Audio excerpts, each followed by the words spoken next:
Здравейте! Днес ви задавам въпрос, на който е желателно да седнете и да си разпишете отговора. Колко пари губите, когато сте в болничен, било то заради вас или защото трябва да гледате своето дете, тъй като то за пореден път боледува? Сега, нека да уточним първо, че, както знаем, според нашето законодателство, първите дни, мисля, че отскоро са първите 2 дена са за сметка на работодателя, останалите дни от болничния са за наша сметка. Така, другото, което така да ви припомня, е, че работната ви заплата в този случай не е пълна. Третото, което ще ви припомня, е, че НОИ ви превежда сума, която се изчислява по един така особен начин, който желае може да се информира от интернет или да попита свой близък, който пък е в тези сфери с труд и работна заплата и го работи, за да види горе-долу като обезщетение колко ще получи.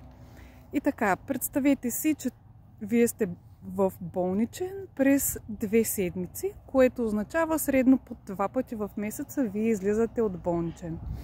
Тоест, седнете и си разпишете колко пари вие ще загубите в кавички от вашата работна заплата, когато отсъствате.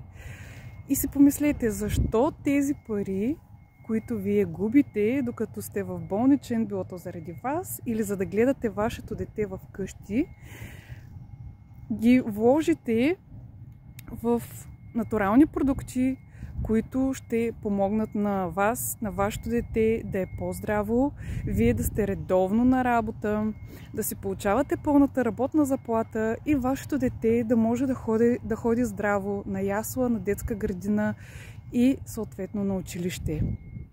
Помислете, мили приятели, разпишете си ги тези неща и всъщност това, което така ще ви кажа, е, че тези пари, които вие ще загубите в кавички от работната си заплата, можете да ги давате за натурални продукти, които ще помогнат вие и вашето дете или деца да сте по-здрави. Аз съм винаги на разположение, ако имате някакви въпроси, да ви съдействам с подходяща комбинация и да съм подкрепа до вас. Приятен ден!